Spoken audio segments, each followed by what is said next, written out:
What is empire? What makes an empire rise, thrive, and eventually crumble into dust? Is it ambition or simply time? Are all empires destined to end? And is that the way it has to be in your fantasy world as well? That's what I want to talk about in my new world building series. How we define empires, the cycles they go through, and why and what those patterns mean for you, the fantasy world builder. Welcome to episode 1 of Just-in-Time World Building's Fantastical Empires.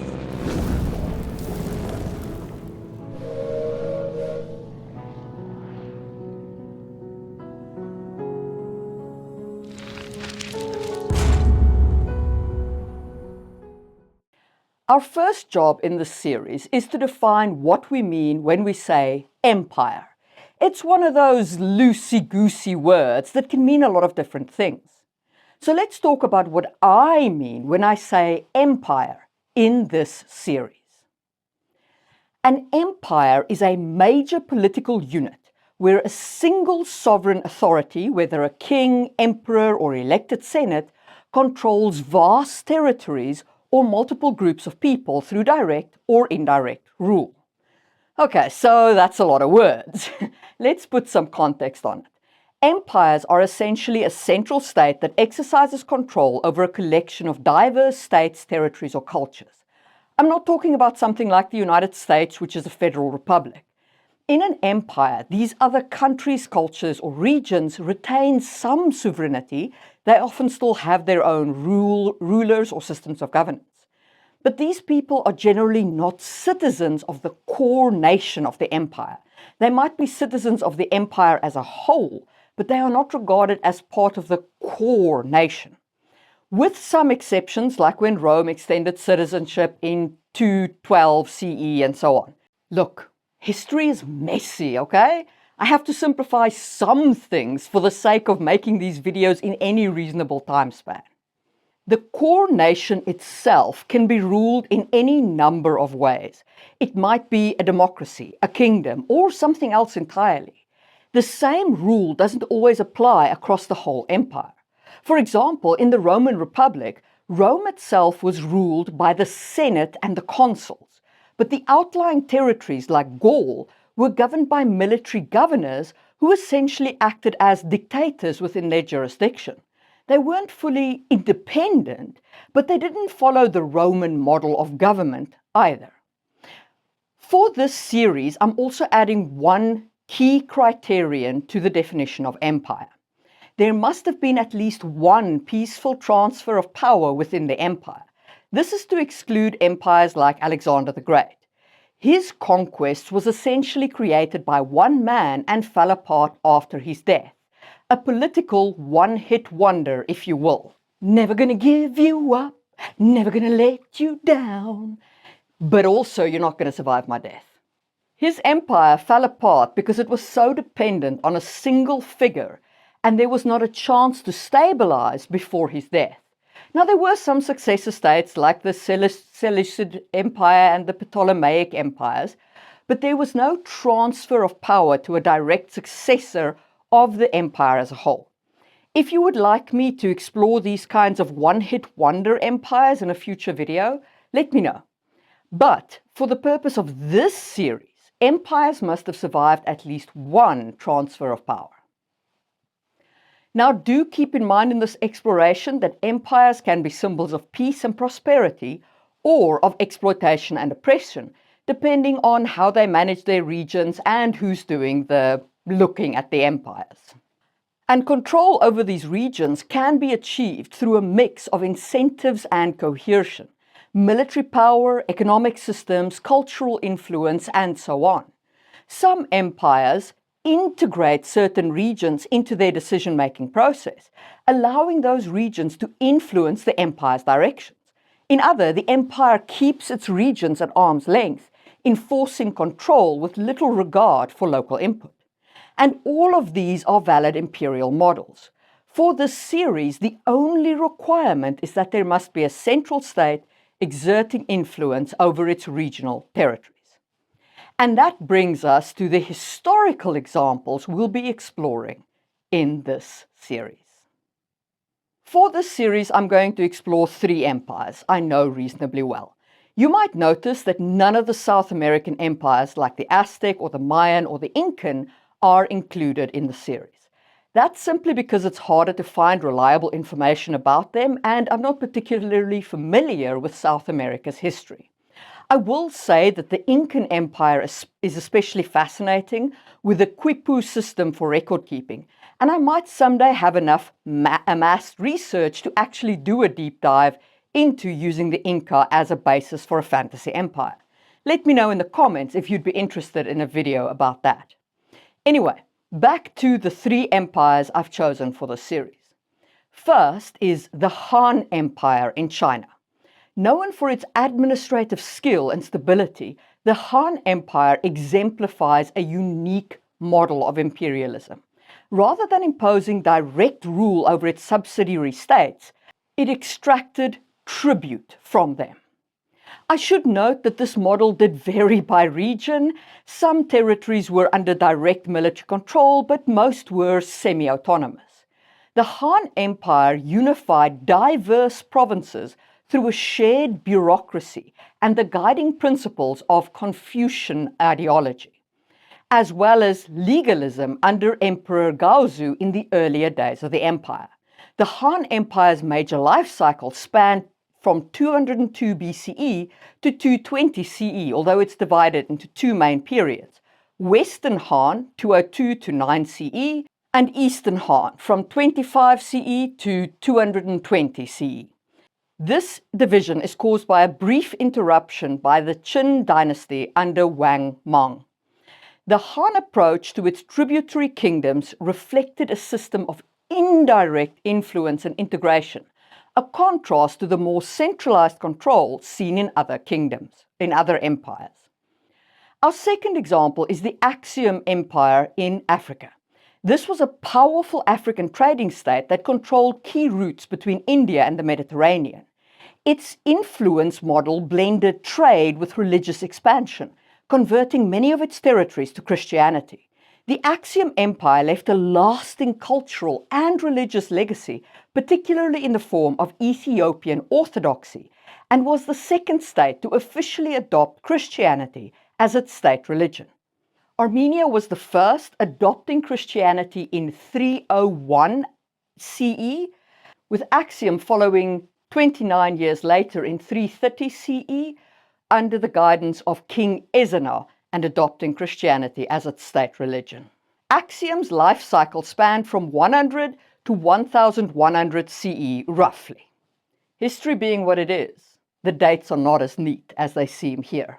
And it reached its peak influence between the 3rd and 6th centuries CE.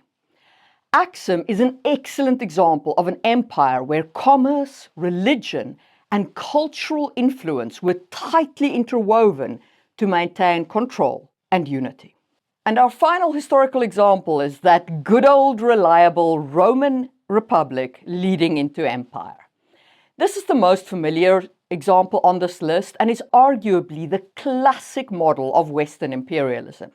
It's essentially the template that the great European powers followed when they started colonizing, well, everywhere else. Rome is famous for its combination of military might, road building, and cultural exports. Its colonization approach often involved imposing Roman law, language, and infrastructure, systematically overwriting native cultures. This process is why we know so little about groups like the Druids or the Celtic peoples. Most of what we know comes from Roman sources, who were obviously pretty biased. Rome, of course, famously transitioned from a republic to an empire, and its life cycle spans a long and well-documented history that we'll explore in more detail throughout this series. And on that note, we'll also talk about how transformation from one state to another, like republic to empire, or like the Han interruption by the Qin, can actually help an empire's longevity. But more on that later. These 3 historical examples provide a foundation for understanding empires in the real world. But this is fantasy world building, And here we discuss fantasy too. So before we dive into the cyclical model of history, let's talk about the two fantasy empires we'll use as examples in this series. The first one is from the goat of fantasy, the grandfather of it all, Tolkien. We'll be discussing the Númenórean kingdom's rise, its fall, and its successor kingdom, Gondor.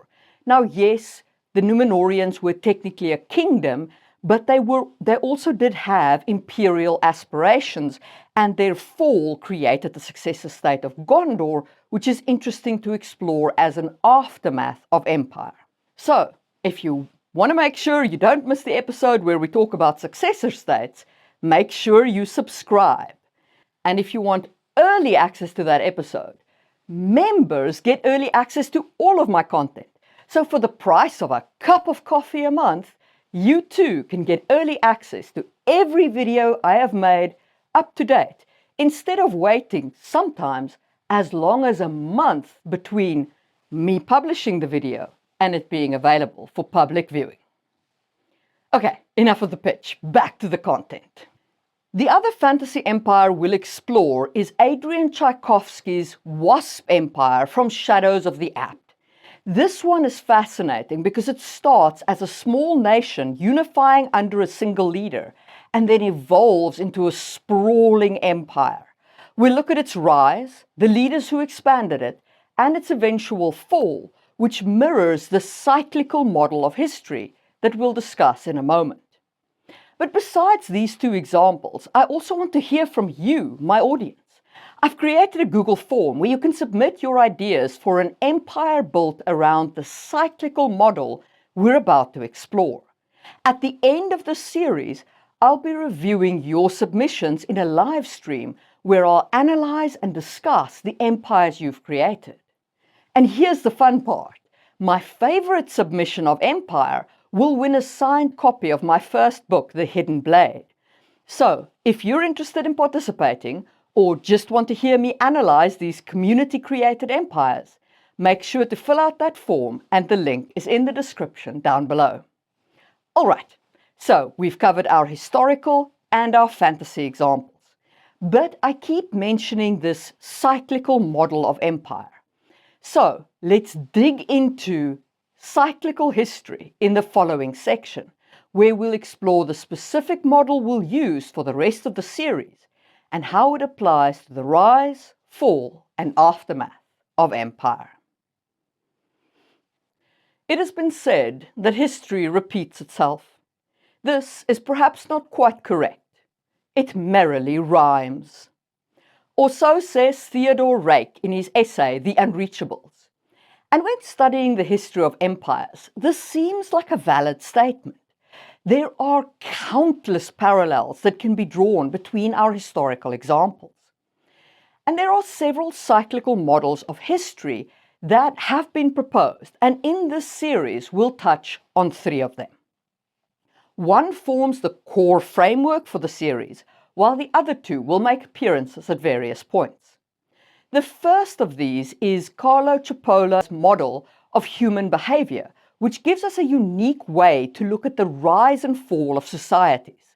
In brief, he suggests that societies rise when intelligence dominates and fall when stupidity becomes prevalent, and we'll explore this further in the later episodes. The second model comes from the ancient Greek historian Polybus. He believes that states naturally transition through a cycle of 6 forms of governance. These 6 forms are monarchy, a just and wise ruler arises to restore order. Tyranny, over time the monarch becomes despotic. Aristocracy, virtuous elites overthrow the tyrant and establish collective rule. Oligarchy, the aristocracy grows corrupt and self-serving.